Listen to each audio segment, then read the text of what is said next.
Pourquoi les chiens ont la truffe humide ?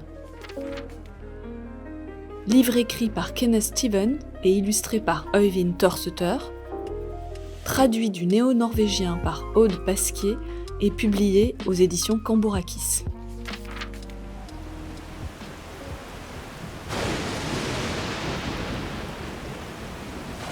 Il y a très très longtemps, peu après que la Terre eut été créée, il commença à pleuvoir. C'était une de ces pluies qui trempent jusqu'aux os, qui dégringolent depuis l'immensité du ciel sans vouloir s'arrêter.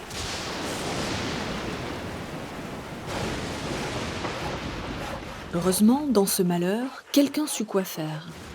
Il s'appelait Noé. Noé commença à construire un bateau de sauvetage pour abriter hommes et animaux. Son bateau était fait de grandes planches de bois très hautes. Il le baptisa l'Arche.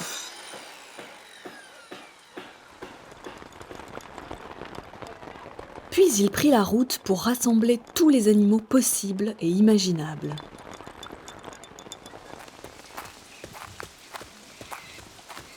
Il invita même à bord les escargots, les araignées et les coléoptères, y compris les créatures grouillantes dont la plupart des gens préfèrent se débarrasser en les écrabouillant ou en les aspergeant de bombes insecticides.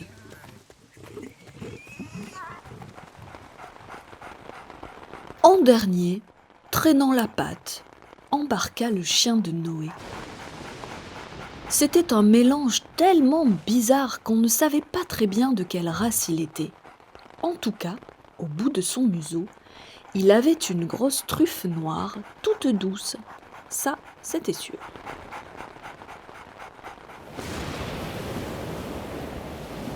Une fois tout le monde à bord, l'arche craqua, trembla. Noé retint son souffle.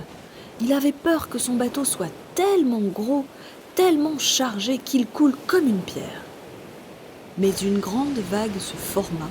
Le bateau pencha d'un côté, puis de l'autre, et soudain, la proue se dressa en l'air et le bateau glissa sur l'eau. Personne ne savait où la vague les entraînait.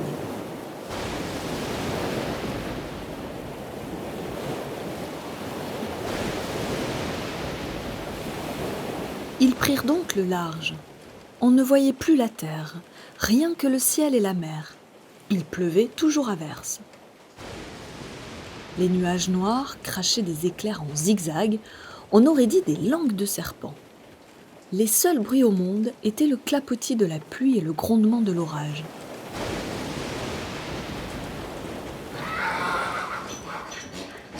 Sauf sur l'arche, bien sûr. Là, c'était des braiements d'âne, des hurlements de singes. Une vraie cacophonie jour et nuit.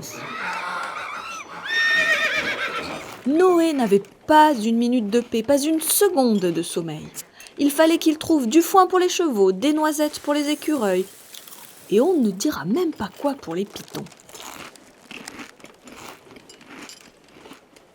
Le dernier animal avait à peine reçu son dîner qu'il fallait déjà penser au petit déjeuner du premier.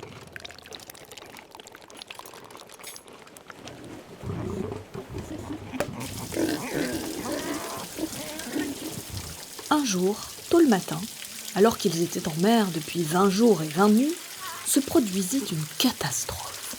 L'arche commença à prendre l'eau.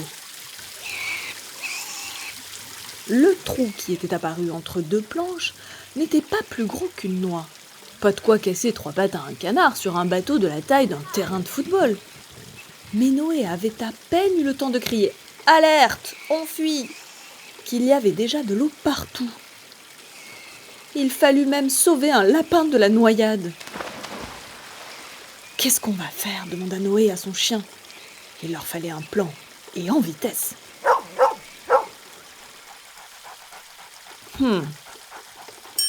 Eureka!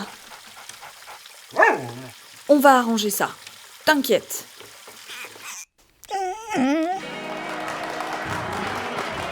Les ânes se mirent à braire, les singes à crier, les souris à applaudir avec leurs petites pattes. Et Noé et Madame Noé fêtèrent ça avec une danse de folie sur le pont. L'arche était sauvée.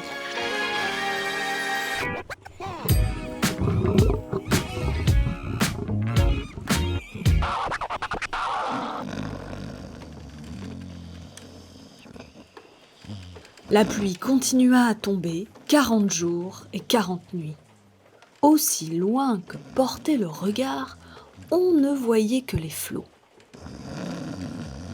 Le chien de Noé ne pouvait rien faire d'autre que de rester sans bouger, comme une statue. Il savait que c'était ce que souhaitait son maître, qu'il reste immobile pour que le trou soit bien bouché. L'eau de mer lui aspergeait la truffe jour et nuit, mais pas la moindre petite goutte ne passa à l'intérieur. Puis un matin, il renifla une odeur inhabituelle.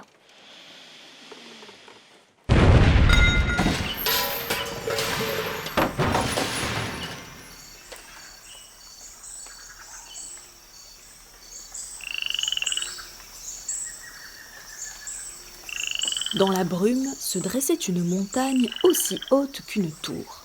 Derrière, on distinguait un minuscule carré de ciel bleu. Il avait arrêté de pleuvoir et un superbe arc-en-ciel formait un grand pont d'ouest en est dans le ciel.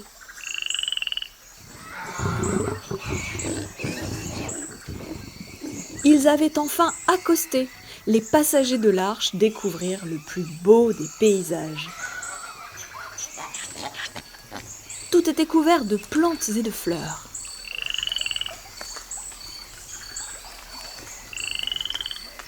Et mon chien?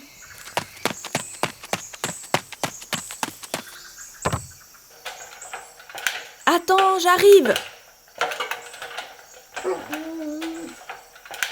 Oh là là, mon chien, tiens bon!